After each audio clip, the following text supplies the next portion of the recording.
Good morning, class. This is a second video lecture of class 8th,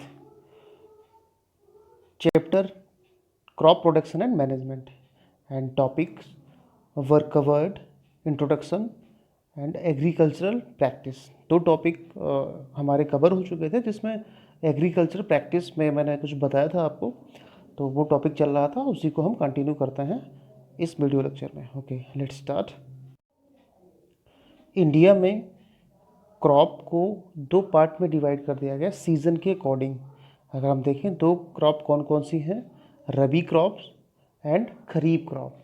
ये season के according होता है, तो इन दोनों को हम जानते हैं कि कौन कौन सी रबी क्रॉप्स होती हैं और कौन कौन सी खरीफ क्रॉप होती हैं। ओके, खरीफ क्रॉप पहले जानते हैं कि खरीफ क्रॉप्स कौन सी होती हैं। The crops which are sown in the rainy season are called kharif crop. The rainy season in India is generally from June to September, यानी जो खरीफ क्रॉप्स हैं वो हमारी जून टू सितंबर में रहती हैं और उसी में ये ग्रोन कराई जाती हैं। जून से सितंबर तक किसी भी टाइम पे ये ग्रोन होती हैं।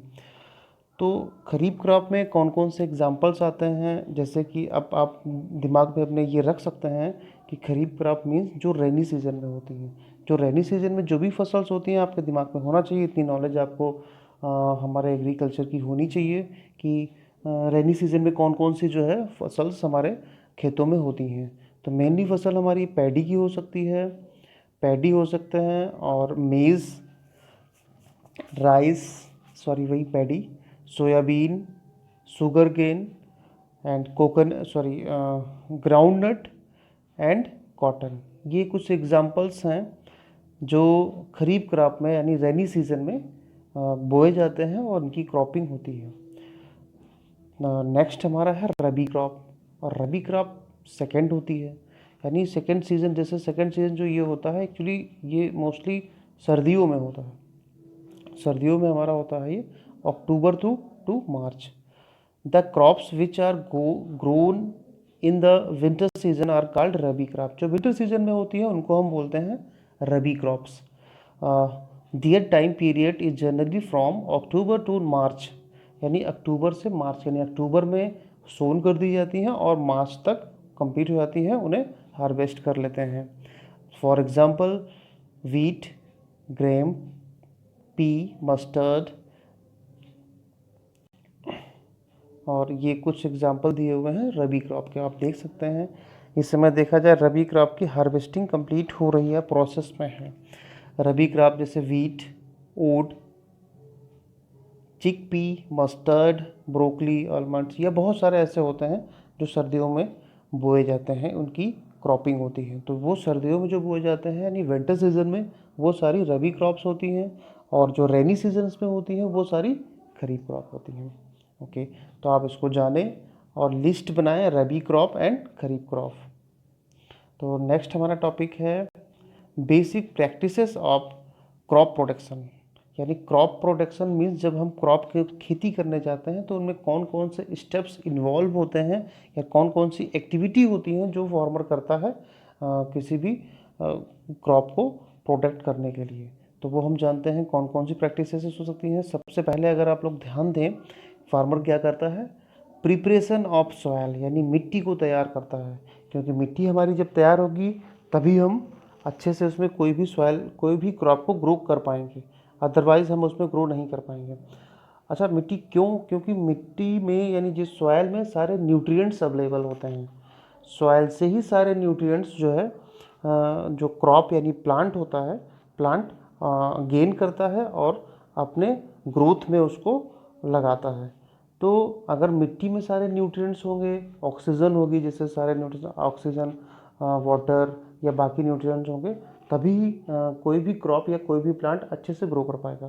तो पहले से मिट्टी को तैयार करते हैं, यानी फर्स्ट हमारा एक्टिविटी होगी यानी प्रिपरेशन ऑफ सॉयल। सॉयल को हम कैसे प्रिपेयर करते हैं। Most of the important task in the agriculture to turn the soil and loosen, यानी टर्न मतलब जैसे आप लोग जोतना, प्लगिंग जानते हैं, मिट्टी को नीचे से ऊपर कर दिया जाता है, यानी उसको पोरस बनाया जाता है एक तरीके से, ताकि उसमें ऑक्सीजन या वाटर जो है अच्छे से पोर हो सके, अच्छे से एब्जॉर्ब हो सके। The loosen the loose soil allowed to root to penetrate and breathe easily. अच्छी सी बात है, सिंपल सी बात है कि जब उसमें पोर्स होंगे तो जो उसमें क्रॉप यानी प्लांट होगा वो अच्छे से उसको ब्रीथ कर पाएगा, मीन्स अच्छे से उसमें जो है एयर पास हो पाएगी। The लूजन soil help in the growth of earthworm and microbes. ये उसमें हेल्प करते हैं। माइक्रोब्स जो होते हैं, एक्चुअली माइक्रोब्स मिट्टी को पोरस करते हैं, पोरस करने में हेल्प करते। पोरस जो होता है वो उसको ऑक्सीजन और वाटर की सप्लाई में मिट्टी को बढ़ाते हैं। ओके, आगे देखते हैं। The process of loosening and turning up soil is called plugging. Plugging का मतलब जोतना होता है। जैसे खेत को क्या करते हैं, मिट्टी को हम नीचे से ऊपर टर्न कर देते हैं। टर्न करने से वो पोरस बन जाती है और उसमें ऑक्सीजन या कार्बन डाइऑक्साइड अच्छे से पास होती है। प्लगिंग भी बोलते हैं और टिल्गिंग भी बोलते हैं, टिलिंग भी बोलते हैं। This is done by using plug which is made of would और आयरन। जैसे नॉर्मली आपने देखा होगा जो हल होते हैं गांव में मिट्टी सॉरी वुड या आयरन के बने होते हैं, या छोटे, जैसे आपको गमले में अगर कोई प्लांटिंग करनी है तो आप कुछ खुरपी होती है या छोटा सा लोहे का कुछ होता है जिससे आप सॉयल को पहले पलटते हैं, यानी अच्छे से मिक्स करते हैं ऊपर से नीचे तक, फिर उसके बाद उस पेड़ को लगाते हैं। If the soil is very dry it may be need water before the plugging. अगर सॉयल सूखी है तो आप उसमें पानी पहले डाल सकते हैं ताकि वो ईजिली से प्लग हो सके। The plough field by plough field में have big pieces of soil called crumb. अच्छा, कभी कभी प्लग जो होते हैं वो काफ़ी बड़े पीस भी हो जाते हैं। अगर हम कल्टीवेटर या मशीनें जो आजकल आई हुई हैं या बड़ी बड़ी मशीन्स होती हैं उनसे उनका हम यूज़ करते हैं तो उसमें मिट्टी के बड़े पीसेस हो जाते हैं, उनको भी हम लेवल द्वारा बराबर करते हैं, ब्रेक करते हैं ताकि वो काफ़ी छोटे पोर्स हो जाएं और मिट्टी मोस्टली वो पोरस बन सके ताकि उसमें ऑक्सीजन और वाटर जो होता है वो आसानी से एब्जॉर्ब कर सकते।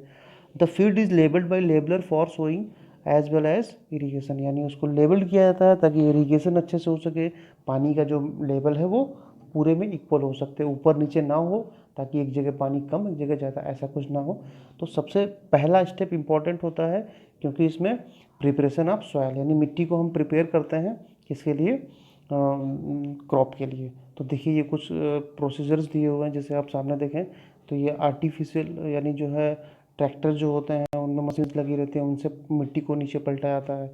और ये हमारा ट्रेडिशनल मेथड है, जैसे गांव में किसान हल से करते हैं मिट्टी को, तो इसमें भी कुछ बड़े बड़े रॉक्स रह जाते हैं, क्रैम्प्स, इनको भी बाद में महीन बहुत बारीक किया जाता है ताकि पोरस और अच्छा लेवल उसमें आ सके, यानी इरीगेशन सिंचाई अच्छे से हो सके और उस मिट्टी में अच्छे से oxygen and carbon dioxide water सारे एब्जॉर्ब हो सकें।